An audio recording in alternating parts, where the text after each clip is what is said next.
हाय everyone, नमस्ते, welcome और welcome back to my channel colours of life and welcome to another video. I hope आप सब अच्छे होंगे। तो आज का वीडियो है अगेन ट्यूबरक्लोसिस Q&A। बहुत सारे क्वेश्चंस पेंडिंग है and if you new here, hi, my name is Aarti. I make health related videos या specially videos related to tuberculosis because I am a brain spine and lungs TB survivor and I share videos on the basis of my experience. I am not a medical professional. So if you're new here, please hit that subscribe button and let's get started with the questions. First question है, hi ma'am, meningitis TB है, 5 month हुआ है, हल्का सिर दर्द होता ही रहता है। तो ये क्वेश्चन मैंने इसलिए पिक किया है क्योंकि ऐसे सिमिलर क्वेश्चन है स्पाइन TB से रिलेटेड भी। तो अगर आपको ब्रेन में TB है तो आपको ट्रीटमेंट के टाइम हल्का हल्का पेन रहेगा। मुझे तो 6-7 महीने तक तो सीवियर पेन रहता था, मुझे पेन के मेडिसिन बहुत ज़्यादा खाना पड़ता था और थ्रू आउट द ट्रीटमेंट जितना मैंने 3 साल मैंने ट्रीटमेंट लिया, महीने में 3-4 दिन तो मुझे हल्का हल्का हेडेक होता ही रहता था, कभी वीकली 2 डेज भी रहता था।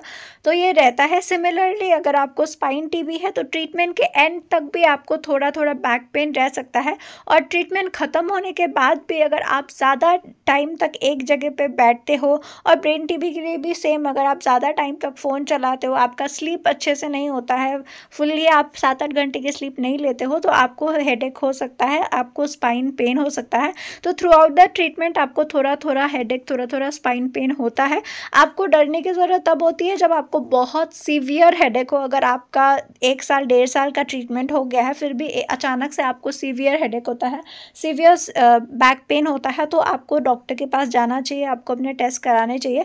थोड़ा थोड़ा हल्का हल्का हेडेक रहता है ट्रीटमेंट के टाइम में, हल्का हल्का स्पाइन पेन भी रहता है अगर किसी को स्पाइन TB है तो। और सेम चीज़ लंग्स TB के पेशेंट्स के साथ भी होता है। लंग्स TB के पेशेंट्स को भी ट्रीटमेंट के टाइम थोड़ा थोड़ा यहाँ पे चेस्ट में पेन रहता है। नेक्स्ट क्वेश्चन है, दीदी मेरा स्पाइन TB पेशेंट हूँ, जस्ट डॉक्टर ने बोला मेडिसिन ऑफ करने, रिपोर्ट ठीक आया, पर अभी भी स्पाइन में कभी कभी पेन होता है, टाइट फील होता है, क्या करें? मुझे भी TB ट्रीटमेंट ख़त्म होने के बाद भी स्पाइन में कभी कभी पेन होता है जब मैं थोड़ा ज़्यादा बैठती हूँ या थोड़ा ज़्यादा काम करती हूँ। तो आप अपनी बॉडी को थोड़ा रेस्ट दीजिए क्योंकि अभी आप रिकवर हुए हो, तो अब पूरी तरीके से आपकी बॉडी पहले जैसी नहीं हुई है, आपको पेन होता है। लेकिन अगर आपको बहुत ज़्यादा पेन होता है, बहुत सीवियर पेन होता है, तो आपको डॉक्टर के पास जाना चाहिए। उसके बाद का क्वेश्चन है, मेरी मम्मी की स्पाइन TB है और मेडिसिन खाते हुए 3 मंथ्स प्लस हो गया है, लेकिन जब उनको वो रिफाम्पिसिन की दवाई खाती है तो उनको वॉमिटिंग नौजिया होने लगता है काफ़ी ज़्यादा। अभी डॉक्टर ने 15 डेज़ के लिए रिफाम्पिसिन बंद कर दी है।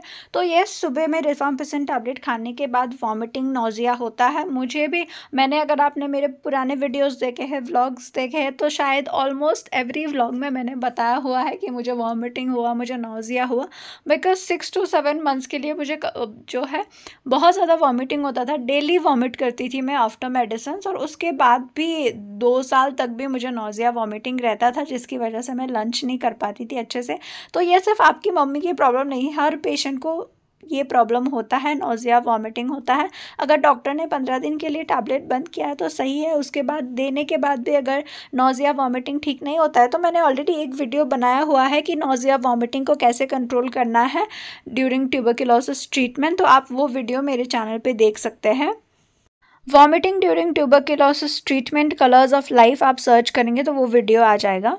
ओके, उसके बाद का क्वेश्चन है, आरती जी 12 मंथ्स TB मेडिसिन लेने के बाद मेरे स्पाइन से TB ख़त्म हो गया है, पर स्पाइन MRI स्पाइन में ग्लियोसिस है, क्या आप के भी स्पाइन MRI में ग्लियोसिस रिपोर्ट हुआ था? I hope it is gliosis only, मुझे इसके बारे में पता नहीं है और मेरे में नहीं रिपोर्ट हुआ था। अगर किसी का यहाँ पे सेम केस है, किसी को ये आया है अपने MRI में, तो आप कमेंट कर दीजिए ताकि विशाल जो है आपसे कनेक्ट करे एंड उनको भी थोड़ा आइडिया हो जाएगा। मुझे नहीं हुआ था।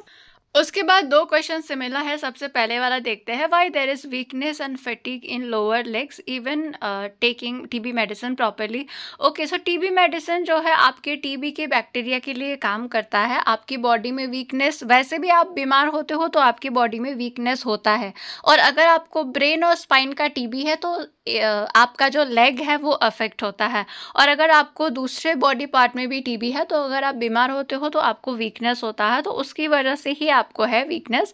और दूसरा, आपको विटामिन्स की डेफिशिएंसी हो सकती है, जैसे आपको कैल्शियम की डेफिशिएंसी भी हो सकती है, विटामिन डी की डेफिशिएंसी भी हो सकती है।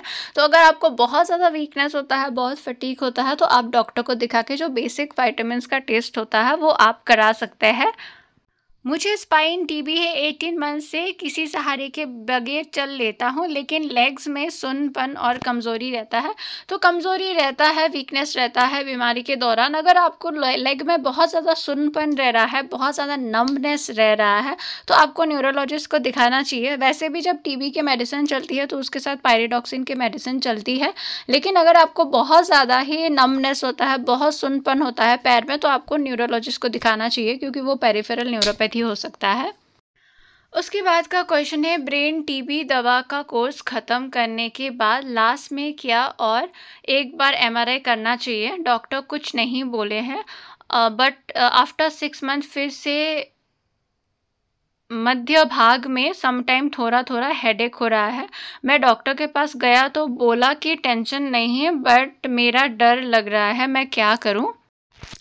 अगर आपका ट्रीटमेंट ख़त्म हो गया है और अगर आपके डॉक्टर ने बिना एमआरआई करे ट्रीटमेंट बंद कर दिया, तो शायद उन्होंने जो आपका उससे पहले वाला एमआरआई किया होगा उसमें चीज़ें अच्छी होगी, रिपोर्ट अच्छा होगा, तभी एंड में एमआरआई नहीं किया होगा। लेकिन फिर भी अगर आपको हेडेक अगर थोड़ा थोड़ा है तो होता है, ट्रीटमेंट ख़त्म होने के मेरा भी 4 महीना हो गया, हेडेक थोड़ा थोड़ा है। लेकिन अगर बहुत ज़्यादा सीवियर हेडेक होता है तो आप डॉक्टर को दिखा के एमआरआई कर सकते हैं। बाकी जो आपके ट्रीटिंग डॉक्टर है, मोस्टली टीबी ट्रीटमेंट एंड होने से पहले आपका एमआरआई करते हैं। लेकिन अगर आपका एमआरआई नहीं किया तो हो सकता है कि आपका ट्रीटमेंट एंड होने से पहले जो एमआरआई किया होगा वो थोड़ा अच्छा आया होगा, उसमें कोई कॉम्प्लिकेशन नहीं होगा, तो कुछ टाइम मेडिसिन देके बंद कर दिया होगा, ऐसा भी हो सकता है। लेकिन अगर आपको बहुत ज़्यादा हेडेक होता है तो आपको डॉक्टर को दिखा के एक बार एमआरआई कर लेनी चाहिए। उसके बाद का क्वेश्चन है, प्लीज़ सिस्टर हेल्प मी, मेरी बहन को टीबी मेनिंजाइटिस हुआ है और वो अभी 1 महीने से सिर्फ एक आँख खोलती है और दोनों हाथ हिलाती है और उसके आगे कुछ प्रोग्रेस नहीं अभी। प्लीज़ अब कब तक पूरी तरह एक्टिव होने में टाइम लगेगा? डॉक्टर बस वेट एंड वॉच बोलते हैं, कितने महीने लग जाएंगे, प्लीज़ बताइए। जब ऐसे कमेंट्स आते हैं ना तो मुझे भी बहुत हेल्पलेस फील होता है, क्योंकि मैं इतना कुछ बता नहीं सकती। जब एक डॉक्टर नहीं बता पा रहा है तो मैं क्या बता पाऊँगी? और हर एक इंसान का अलग अलग केस होता है, किसी को बहुत टाइम लगता है, किसी को कम टाइम लगता है, तो वो डिपेंड करता है। और जो डॉक्टर उनको ट्रीट करा है उनको भी एक्चुअली में पता नहीं होता है कि कितने टाइम में प्रोग्रेस होगा, बिकॉज़ वो भी एक इंसान ही है और वो भी वही मेडिसिन दे रहे हैं जो ज़रूरत है। तो क्या कहते हैं, दुआ में बहुत ताकत होती है, बोलते हैं। आप लोग दुआ करते रहिए, आप लोग जो है प्रेयर्स करते रहिए, हैव फेथ इन गॉड। और जो भी ऑडियंस यहाँ पे देख रहे हैं, आप सबसे रिक्वेस्ट करती हूँ कि अपना 1 मिनट निकाल के इनकी बहन के लिए ज़रूर प्रार्थना करिए, क्योंकि मैं बहुत मानती हूँ कि प्रेयर में बहुत ताकत होती है। और God bless your sister, I hope जल्दी रिकवरी हो और कुछ अच्छा रिजल्ट आए। ओके, उसके बाद का लास्ट क्वेश्चन है आज का, स्किन केयर से रिलेटेड है। तो फर्स्ट के है, मुझे एमडीआर टीबी हुआ है, 16 मंथ चल रहा है। आफ्टर ट्रीटमेंट स्किन का डार्कनेस कब ख़त्म होता है? तो आपको बहुत पेशेंस रखना पड़ेगा, बिकॉज़ आपका जब टीबी का ट्रीटमेंट ख़त्म होगा तब भी थोड़ा टाइम लगता है स्किन को रिकवर होने के लिए, जो आपका डार्कनेस है वो जाने के लिए। क्योंकि लास्ट ईयर जो पेशेंट्स का ट्रीटमेंट ख़त्म हुआ है, इस ईयर तक उनका काफ़ी डार्कनेस चला गया है। तो 6 महीने से तो ज़्यादा ही लगेंगे, किसी किसी को ज़्यादा टाइम लगेगा, किसी किसी को कम टाइम लगेगा। आप स्किन केयर अच्छा रखिए। और दूसरा, आपका स्किन नॉर्मल हो गया क्या अभी? Please reply. तो अगर आप मेरे वीडियोस पहले से देखेंगे तो भी आपको मेरी स्किन में डार्कनेस नहीं दिखाई देगा। वो इसलिए क्योंकि मेरा एमडीआर का मेडिसिन नहीं चला है, मेरा ड्रग सेंसिटिव टीबी का मेडिसिन चला है।